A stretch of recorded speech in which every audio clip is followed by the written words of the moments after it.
Critical Role Recap Season 2, Episode 61.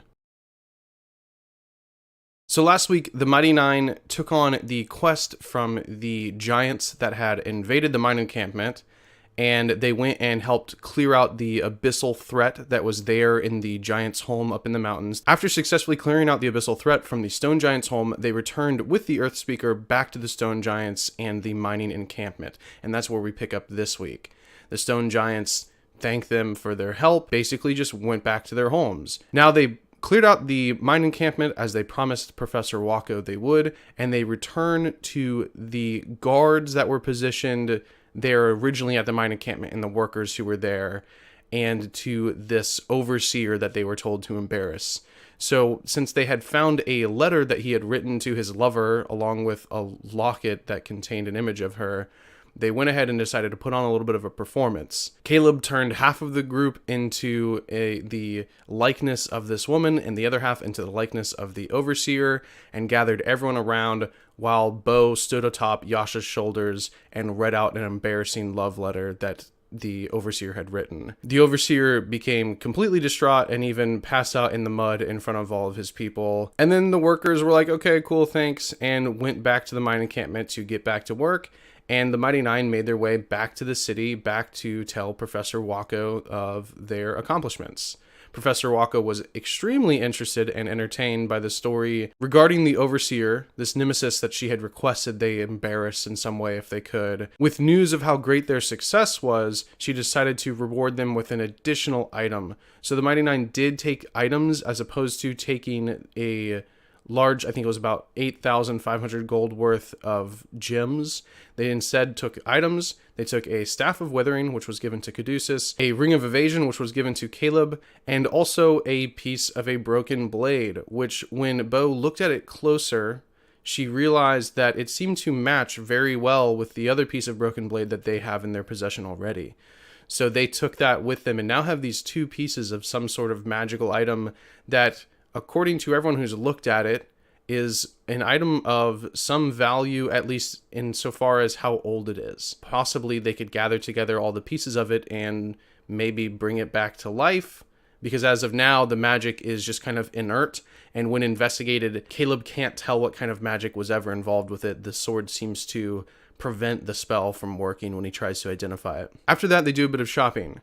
Fjord, this whole while, had had a dream the previous night where Uk'otoa came to him again and talked about reward, but then also talked about punishment, because Fjord is clearly not working on releasing this third and final altar that he is aware of, that he has the stone for inside of him. So Uk'otoa really stressed the whole punish thing and drowned him out and tore out his eye in his dream from his chest, and he was a bleeding wound.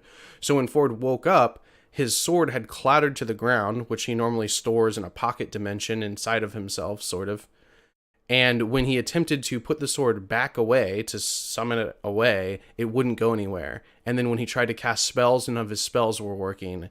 And he suddenly found himself a muggle, a squib. So he did manage to go back to sleep after that dream. Caleb woke up too during this dream, but Fjord kind of was evasive about it. And so Fjord was weird throughout the entire day. However, by the early to midday, he tried another spell and it did work. And then when he got back to their inn, he was able to put the falchion back inside of his pocket dimension thing that he uses.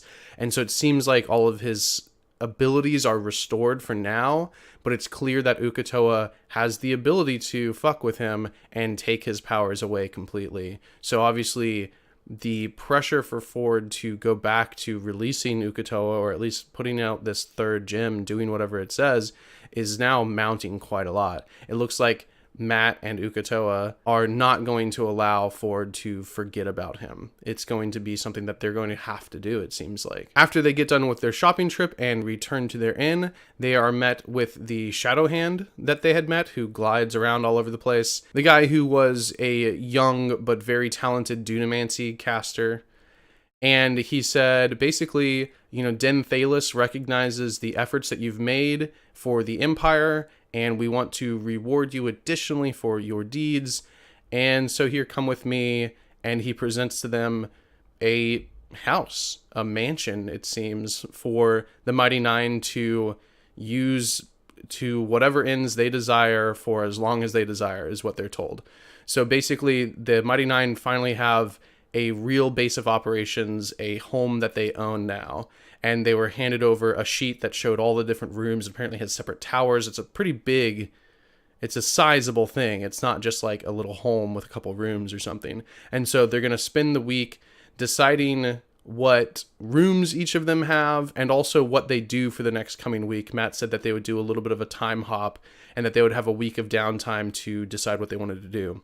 I'm sure Caleb will finally learn the teleportation spell, and so then they might be able to send Yeza back through the portal location that is in the Mage's Tower that they met in Port Damali, I think, the coastal town where Jesser's mother lives. So they should be able to send Yeza back to meet up with the boy at least, and Not might go on a trip also to be reunited. And the rest of them will have some things that they can get accomplished during the week as well. So next week we'll pick up and maybe hit a few RP notes as far as what's happened over the past week, and we'll find out where the story is going from here.